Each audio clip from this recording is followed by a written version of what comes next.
If you're thinking about starting an EV charging business, I'm not going to lie to you, it's going to be tough, but it's also going to be absolutely worth it. Here's what I've learned so far when starting my own business. At the two EV charging startups that I worked at, we started from scratch. We had to figure everything out from the ground up. And also remember, this was a few years ago. So the information definitely just wasn't widely available. A lot of the things that we figured out were through trial and error. And I'm so happy that I had those experiences because now I'm applying so much of what I learned to my business. And for me, it's been over a year now. And honestly, when I was first starting, I was like, oh, just give me a few months. I got this.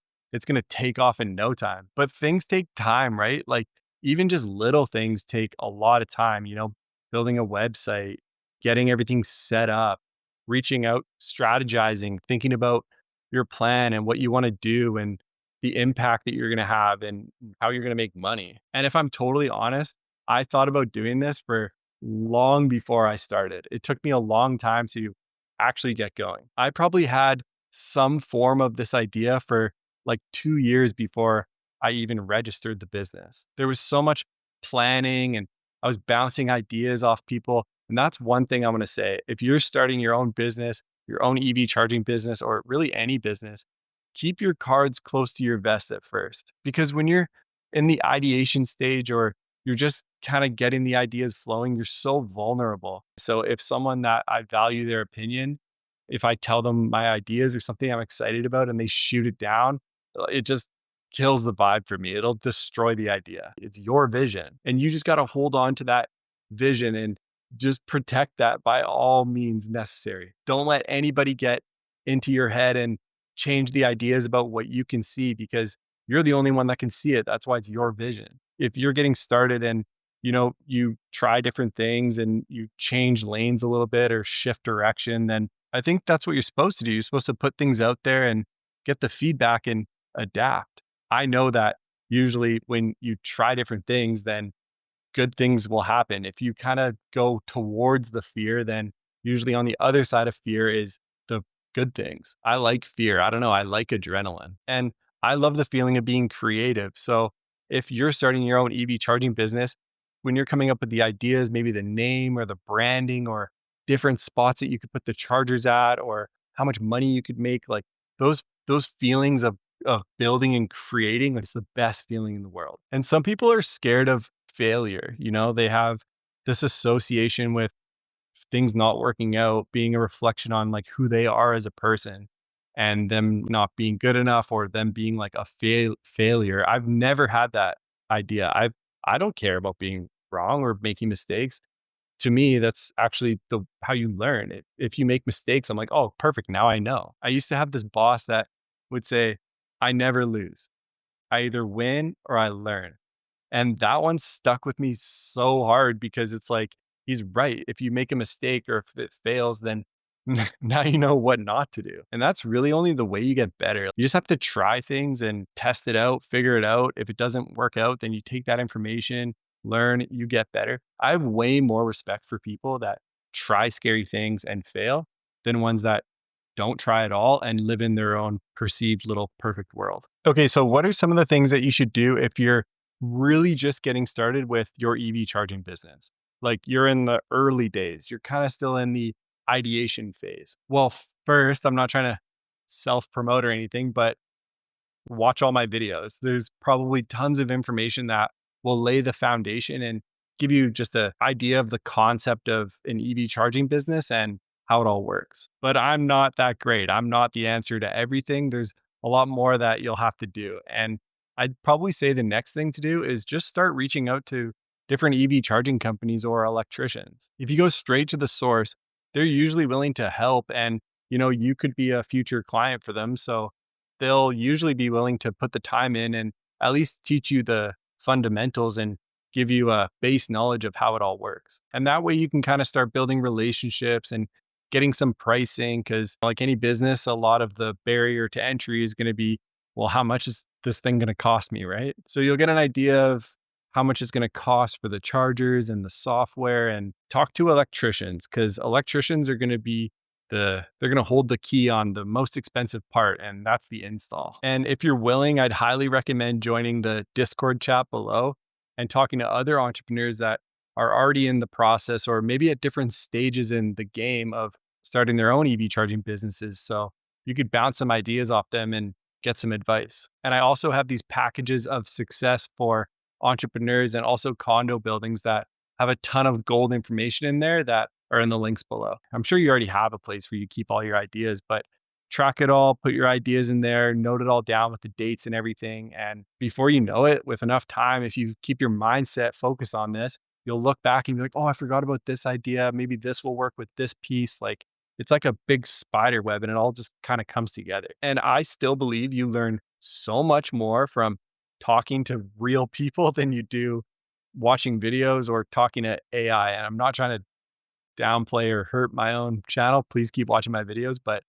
I just know that if you talk to real people about their experiences, you can bounce ideas off each other and so much more information there. So you might even want to just, if you see some building or some location that has an EV charger, why not just walk in and see if you can talk to someone and ask about what their experience has been like, or what deal they're on, or who they're working with, or how much it costs to set everything up. Are they making money? Are they getting lots of customers from this? Are people happy with this? Is there demand? Like if you could get a hold of the owner or whoever is maybe the manager of that location, then that might be a gold mine of information for you. But yeah, pick up the phone. I know a lot of people don't like picking up the phone. I used to have to cold call every day for work. So I feel you. I'm not the biggest fan of just picking up the phone and cold dialing people, but it's a pretty useful skill to have, especially if you're starting your own business. You're going to want to get used to putting yourself out there. And all the good stuff is just right on the other side of that fear. So if you can just, hype yourself up, dial the phone, call random people, maybe practice a few times before you start calling people, or not. Maybe you're just extroverted enough to put yourself out there. Kind of got to get my head in the zone before I start cold calling, but it's definitely a way that you can get to the bottom of a lot of the information that you're looking for. And let's say maybe you live across the street from, a local store or coffee shop. Why not go in there, have a coffee, and see if you can figure out who the owner is and just bounce the idea off them. Like, have you ever considered installing EV chargers? And maybe they'll say, no, actually, it's been on my mind. I just don't know where to start. And it's like, boom, there you go. You just got your first warm lead. You can be like, hey, look, no promises, but I'll do a little bit of research and see what information I can put together for us. And maybe we can figure something out here. And then it's like, there you have the demand before you even have created the supply. And that's always the best way to start.